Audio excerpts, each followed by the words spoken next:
नमस्कार प्यारे साथियों, एक बार फिर उपस्थित हैं आपके अपने YouTube channel Holkar study point में। दोस्तों मैं आज बात करूंगा यानी जो डीसी मशीन के जो जनरेटर ईएमएफ पर आधारित क्वेश्चन है, सबसे पहले मैं इसी पर बात करूंगा।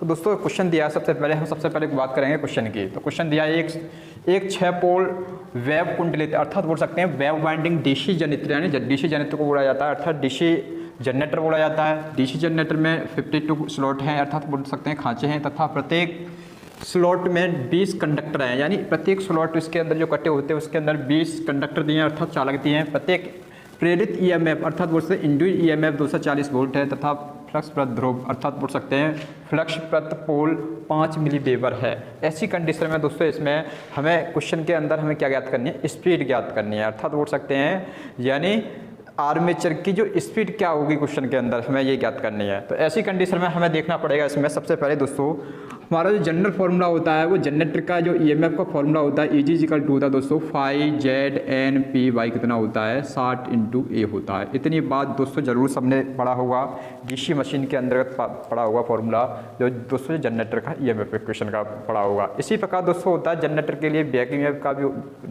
मोटर होती है उसके लिए होता है बैक ईएमएफ का भी फार्मूला होता है EB, यहाँ जनरेटर जब हो जाता है EB अर्थात बोल सकते हैं बैक ईएमएफ होता है जनरेटर के अंदर।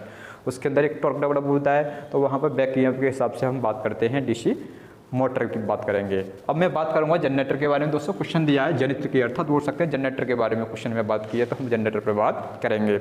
अब दोस्तों इसमें सबसे पहले हम बात करेंगे क्वेश्चन में हमें सबसे पहले पहचान करनी है कि इसके अंदर कोई भी आर्मेचर है, आर्मेचर के अंदर कौन सी बाइंडिंग की गई है। तो इसमें दोस्तों आर्मेचर दिया हमारा जो भी दोस्तों जनरेटर दिया है, जनरेटर के जो आर्मेचर में दोस्तों ये 6 पोल है और इसमें वेव कुंडलित बाइंडिंग है। दोस्तों कौन सी बाइंडिंग की है, आर्मेचर में वेव बाइंडिंग की है।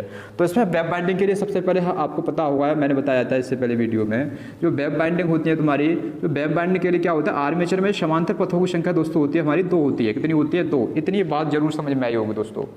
अब दोस्तों वेव बाइंडिंग होती है हमारी अधिक वोल्टेज तथा कम धारा के लिए इसका यूज किया जाता है अर्थात बोल सकते हैं जो अधिक वोल्टेज होते हैं दोस्तों ये हमेशा जो बाइंडिंग लगाई जाती है वेव बाइंडिंग हमेशा सीरीज में लगाई जाती है। तो सीरीज में लगाई जाती है ऐसी कंडीशन में जो इसका जो रेजिस्टेंस होता है वो कैसा होता है, अधिक होता है। और ऐसी कंडीशन में ये बाइंडिंग हमेशा किस में लगाई जाती है, सीरीज में लगाई जाती है, क्योंकि सीरीज में वोल्टेज कैसे होते हैं भिन्न भिन्न। ऐसी कंडीशन में अधिक प्राप्त होते हैं और साथ में धारा की वैल्यू कैसे हो जाती है, कम प्राप्त हो जाती है। अब मैं बात करूँ इसी में सबसे पहले मैं बात करूंगा न्यूमेरिकल के बारे में। अब इसमें फॉर्मूले के बारे में बात करें तो जनरेटर का ईएमएफ वेव बाइंडिंग के लिए दोस्तों जो निकलेगा हमारा यानी phi Z N P Y कितना निकलेगा 60 × A की वैल्यू दोस्तों कितनी है इसमें 2 रख सकते हैं इसमें। तो जनरेटर ईएमएफ = निकलेगा हमारा phi Z N P Y कितना निकलेगा दोस्तों 120। दोस्तों इसका मात्र क्या होता है, वोल्ट होता है। क्या होता है, वोल्ट। दोस्तों इस फॉर्मूले के माध्यम से हम ज्ञात करेंगे यानी जनरेटर के जो ईएमएफ इक्वेशन जो वेव बाइंडिंग के लिए, किसके लिए, वेव बाइंडिंग के लिए। इतनी बात जरूर समझ में आई होगी। अब दोस्तों इसमें जैसे मैं बात करूँ इसमें सबसे पहले जो क्वेश्चन में दिया है सबसे पहले हम उसकी बात करेंगे। अब दोस्तों सॉल्यूशन होगा हमारा, क्वेश्चन क्या दिया है क्या नहीं दिया, सबसे पहले मैं इसी पर बात चर्चा करूँगा। अब इसमें सबसे पहले दिया दोस्तों पोल कितने दिए हैं क्वेश्चन में, पोल दिए दोस्तों इसमें 6 पोल दिए हैं। कितने दिए, 6 अर्थात बोल सकते हैं वेव बाइंडिंग दी है।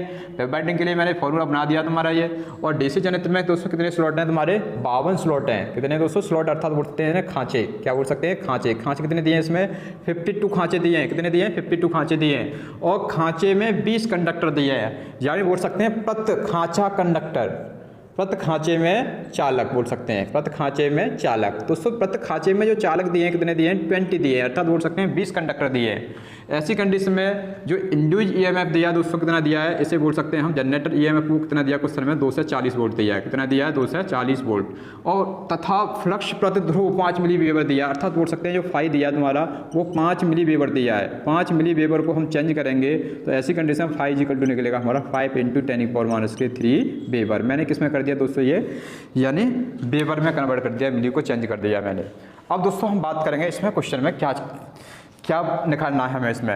अब दोस्तों इसमें हमें आर्मेचर में यानी अर्थात बोल सकते हैं जो आर्मेचर होता है, आर्मेचर में हमें समांतर पथों की संख्या की तो हमें आवश्यकता, क्योंकि इसमें आर्मेचर में जो चालकों की संख्या होती है और समांतर पथों की संख्या तो हमारी कितनी हो गई 2 हो गई। अब इसमें हमें देखना है कि आर्मेचर में चालकों की कुल संख्या की बात करेंगे। दोस्तों इसमें आर्मेचर में चालकों की कुल संख्या नहीं दिया क्वेश्चन में, तो ऐसी कंडीशन हमें इसका फॉर्मूला होता है हमारा यानी आर्मेचर में क्या बोल सकते हैं, आर्मेचर में कुल चालकों की संख्या, कुल चालकों की संख्या, चालकों की संख्या। दोस्तों कुल चालकों की संख्या बनेगी हमारी इजिकल टू बनेगा हमारा इसमें फॉर्मूला, देखो मैं यहाँ बता दे रहा हूँ, इसका फॉर्मूला बनेगा हमारा। तो इसमें बनेगा स्लॉट, क्या बनेगा स्लॉट, यानी स्लॉट इंटू प्रत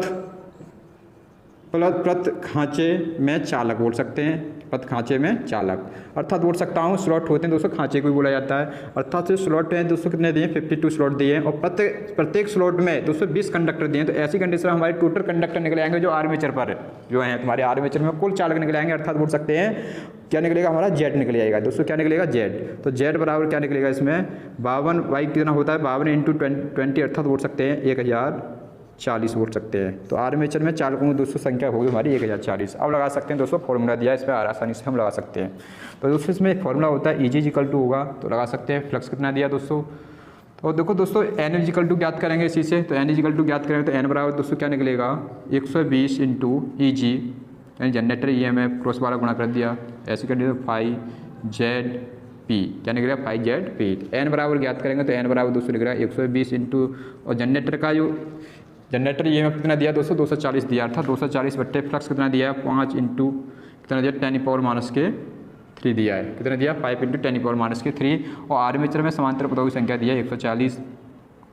आर्मेचर में कुल चालकों की संख्या दी है 140 दी है, और पोलों की संख्या दोस्तों कितनी दी है इसमें यानी 6 पोल दिए हैं। ऐसी कंडीशन में दोस्तों इसे काट पीट करते हैं, तो ऐसी कंडीशन में देखो 6 से काटेंगे 6 चौक 24 40 बार कट गया, 0 से दोस्तों 0 काट दिया ऐसे। अब इसे काटते हैं, इसे हम 5 से काटते हैं, तो 5 से इसे काटा, तो ऐसी कंडीशन में दोस्तों कितनी बार कटेगा ये यानी 5 दूनी 10 और 5 चौक 20। अब इसे और काटते हैं इसमें, तो इसे 4 से काट लें, 4 से इसे काटा तो 4 दूनी 8 और 4 छक्के 24। इसे काटते हैं दोस्तों 13 बार कटा, और ये से कितनी बार कटेगा 12 बार। दोस्तों N इक्वल टू हमारा ज्ञात हुआ हमारा 12, क्या बोल सकते हैं आगे मैं लिख देता हूँ इसे, N इक्वल टू प्राप्त हुआ हमारा यानी 12 इंटू दोस्तों 10⁻³ को ऊपर ले जाऊँगा हो जाएगी 10⁻³ हो जाएगी, प्लस की बट्टे कितना निकलेगा तुम्हारा 13 का भाग देता हूँ इसमें, तो 9 बार जाएगा, अर्थात 942 अर्थात 0.923 इंटू 10⁻³ बार ये कटेगा। अर्थात ऐसे पॉइंट को मैं 10⁻³ को मैं इधर लेके आता हूँ, तो ऐसी कंडीशन में N इक्वल टू दोस्तों कितना निकलेगा 923 RPM, क्या निकलेगा 223 RPM। दोस्तों ये क्या हो गई तुम्हारी जनरेटर की स्पीड हो गई हमारी, जो आर्मेचर की जो स्पीड थी किसके अंदर यानी जो आर्मेचर की जो स्पीड थी हमारी वो कितनी निकली है हमारी 923 RPM निकला। इतनी बात दोस्तों ज़रूर समझ में आई होगी। अब दोस्तों इसी प्रकार हम नेक्स्ट क्वेश्चन की बात करेंगे। नेक्स्ट क्वेश्चन क्या होगा, तो नेक्स्ट क्वेश्चन की बात करेंगे।